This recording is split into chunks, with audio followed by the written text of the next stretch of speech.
రామారావు గారికి ఆయనతో మాట్లాడబోయే ముందు నేను ఒక డేటా చెప్తా. రాష్ట్రంలో గంజాయికి బానిసైన వారు దాదాపు 4,64,000 మంది ఉన్నారు. అందులో 21,000 మంది 10 నుంచి 17 ఏళ్ల లోపు వాళ్ళు, టీనేజర్స్ ఎక్కువగా ఉన్నారు. స్కూళ్ళల్లో ఉపాధ్యాయులు సైతం భయపడుతున్నటువంటి పరిస్థితి. వాళ్ళని అడ్డుకుంటే వాళ్ళని ఏం చేస్తారో అని. చిన్న ఏజ్లో కావలసిన మౌలిక సదుపాయాలు అన్నీ ఉన్నాయి రాష్ట్రం అభివృద్ధి జరగడానికి. యువత ఉంది, కానీ యువత పక్కదారి పడుతుంది. నిజంగా భయం వేస్తుంది. ఆంధ్రప్రదేశ్ రాష్ట్రాల జాబితాలో 12వ స్థానంలో ఉంది గంజాయి వాడకంలో. దాదాపు రాష్ట్రంలో 20,19,000 మంది మాదక ద్రవ్యాల వ్యసనపరులు ఉండగా అందులో 3,17,000 మంది బాలురే ఉన్నారు. ప్రభుత్వం నిజంగా ఖచ్చితంగా సీరియస్ యాక్షన్ తీసుకోవాలి. అయితే గత ప్రభుత్వం వల్లే తప్పిదం జరిగిందని టీడీపీ నుంచి, అదేవిధంగా కూటమి ప్రభుత్వం నుంచి వ్యాఖ్యలు వినిపిస్తున్న నేపథ్యంలో అసలు వైసీపీ స్టాండ్ ఏ విధంగా ఉంది, వాళ్ళేమంటారు విందాం.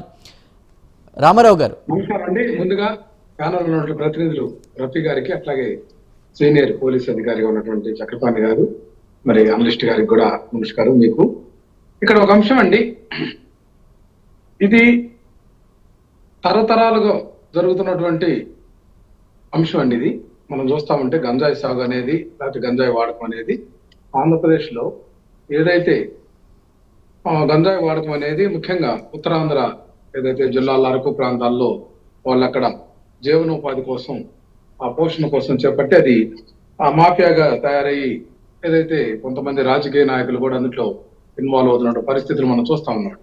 అయితే ఇక్కడ గంజాయి కానీ, లేకపోతే మాదక ద్రవ్యాలు కానీ, మత్తు పదార్థాలు కానీ, మద్యం కానీ అంశాల్లో వైఎస్ఆర్ కాంగ్రెస్ పార్టీ చాలా స్ట్రాంగ్ డెసిషన్ తీసుకుందండి. స్పెషల్ ఎన్ఫోర్స్మెంట్ బ్యూరో పేరుతోటి ఎక్సైజ్ శాఖలో ఒక విజిలెన్స్ టీంని ఏర్పాటు చేసి మేము పారదర్శకంగా 5 సంవత్సరాలు దాన్ని మరలా స్టాండర్డ్ కూడా లింకప్ చేసినటువంటి పరిస్థితి ఉంటే ఈ ప్రభుత్వం దాన్ని తొలగించింది. ఈ ప్రభుత్వానికి ఎక్కడ నీకు నిబద్ధత ఉందనేది మనం అర్థం చేసుకోవాలండి ఇక్కడ ముందుగా.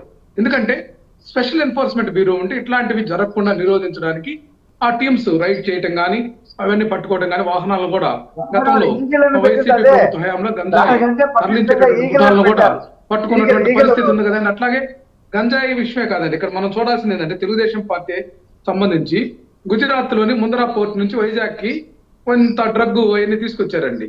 అవన్నీ కూడా చూసాం మనం. అట్లాగే గతంలో మనకి ఇక్కడ విశాఖపట్నం పోర్టు కూడా కొన్ని కంటైనర్లు వస్తే అందులో తెలుగుదేశం పార్టీ నాయకుల యొక్క ప్రమేయం ఉంది. సంధ్య అక్క అని కూడా ఆ పేర్లు కూడా ముందుకు వచ్చినటువంటి పరిస్థితి ఉంది.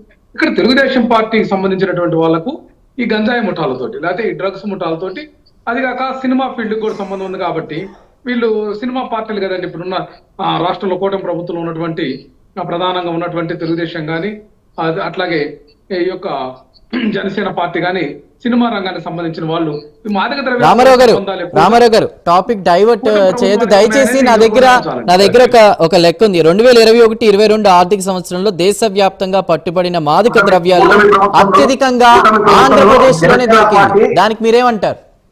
2021-22 ఆర్థిక సంవత్సరంలో దేశంలో పట్టుబడ్డ మాదక ద్రవ్యాల లిస్ట్ లో ఆంధ్రప్రదేశ్ ముందుంది. అప్పుడున్నది ఏ ప్రభుత్వం? ఒక అంశం అండి, ఇక్కడ నేను చెప్తున్నాను కదా, స్పెషల్ ఎన్ఫోర్స్మెంట్ బ్యూరోని ఏర్పాటు చేసి మేము చాలా పారదర్శకంగా ట్రాన్స్పరెంట్ మెథడ్లో దాన్ని నిరోధించడానికి రైడింగ్ కానీ అవన్నీ కూడా మా జగన్మోహన్ రెడ్డి గారు కృషి చేశారు కదండి. అందుకోసమని ఇప్పుడు అట్లాగే దిశ చట్టం కూడా మేము ఏర్పాటు చేసినాక ఈ రాష్ట్రంలో అందరూ కూడా ఫిర్యాదులు చేయడానికి ఓపెన్ గా ఉంది. ఈ రోజు చూస్తున్నాం కదండి, పోలీస్ స్టేషన్ జరిగినా కూడా కంప్లైంట్ చేయడానికి పట్టించుకునే నాదుడు లేడు. ఏదైతే తెలుగుదేశం పార్టీ నాయకులు లేదా కూటమి ప్రభుత్వంలో ఉన్నటువంటి ప్రజాప్రతినిధులు చెప్తే తప్ప కంప్లైంట్ తీసుకుంటాం. మేము అట్లా కాదు కదండి, ఆన్లైన్ లో కానీ అట్లాగే రెగ్యులర్ గా కానీ ట్రాన్స్పరెంట్ మెథడ్ లో మేము ప్రజల నుంచి అర్జీలు కానీ లేకపోతే ఇన్ఫర్మేషన్ తీసుకొని రైడింగ్ చేసి ఏదైతే ఆ రోజు వైసీపీ నాయకులను కూడా చాలా మందిని నిర్బంధించినటువంటి పరిస్థితి జగన్మోహన్ రెడ్డి గారి ప్రభుత్వానికి సాధ్యం. మా నాయకుడు చాలా లా అండ్ ఆర్డర్ విషయంలో పర్ఫెక్ట్ గా ముందుకు తీసుకుపోయాడు కాబట్టి ఆ విధంగా కేసులు వచ్చినాడు. కేసులు వస్తే పరిష్కారం జరుగుతున్నట్లు కదండి, చైతన్యం వచ్చినట్లు కదా ప్రజల్లో. ఇవన్నీ మభ్యపెట్టి నేనేమన్నానంటే అదే కాదు రామారావు గారు. స్మగ్లింగ్ ఆఫ్ ఇండియా నివేదికను చూసారా? 2021-22లో అత్యధికంగా మాదక ద్రవ్యాల్ని యూజ్ చేసినటువంటి స్టేట్ ఆంధ్రప్రదేశ్. దానికి మీరు సమాధానం చెప్పలేదు.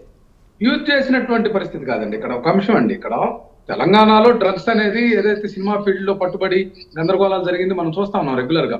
సినిమా ఫీల్డ్ కి సంబంధించిన వాళ్ళు ఈ వ్యాపారాలు ఉన్నారనేది, వీటన్నిటికి కూడా ఏదైతే సినిమా పార్టీలు, ఇక్కడ 2 ప్రధాన కుటుంబాలండి. ఇక్కడ ఆ కుటుంబాలకు సంబంధించినటువంటి సినీ ఫీల్డ్ నుంచే ఈ రోజు రాజకీయాలు ఆంధ్రప్రదేశ్ జరుగుతున్నాయి. వాళ్ళకి సంబంధాలు ఉంటాయి కానీ వైఎస్ఆర్సీపీ నాయకులకి ఎలా సంబంధాలు ఉంటాయండి చెప్పండి మీరే. అనంతబాబు గంజాయి నేమ్ సినిమా- వచ్చింది కాదండి, ప్రభుత్వం అనంతబాబు సినిమా పేరు పేరుకి వచ్చింది. అనంతబాబు గారి తండ్రిని అక్కడున్నటువంటి వాళ్ళు కాల్చి చంపారు, ఈ గంజాయికి సంబంధించి కూడా సాగు చేస్తున్నారు, రాష్ట్రాన్ని బస్టు పట్టిస్తున్నారు అనే ఉద్దేశంతో కూడా వాళ్ళు కాల్చి చంపారు అనే న్యూస్ కూడా మీకు తెలిసే ఉంటుంది. ఇవన్నీ ఆరోపణలేనండి. అక్కడ రకరకాల గొడవలు ఈ నేపథ్యంలో జరుగుతూ ఉంటాయి. ఇప్పుడు ఈ రాష్ట్రంలో చాలా మందిని నక్సలైట్లు ఏదైతే మావోయిస్టులు చాలా మందిని చంపారండి. అందుట్లో ఏదో కారణాలు ఉంటాయి చంపిన దానికి. వాళ్ళు ఏంటంటే 1-2 సార్లు వార్నింగ్ ఇస్తారు అక్కడ జరిగేటటువంటి అంశాల్లో, లేకపోతే అక్కడ జరుగుతున్నటువంటి వాటిలో. లేనప్పుడు మావోయిస్టులు కాలుస్తుంటారు. లేదంటే ప్రజలు చేసుకునేటటువంటి అంశాల్లో ఎక్కడో ఈ యొక్క సిద్ధాంతాల వైరుధ్యాలు కానీ రకరకాలు ఉంటాయి. అవన్నీ కూడా మనం దానికి దీనికి మనము కనెక్టివిటీ పెట్టడం అనేది కరెక్ట్ కాదండి. రైట్. మరి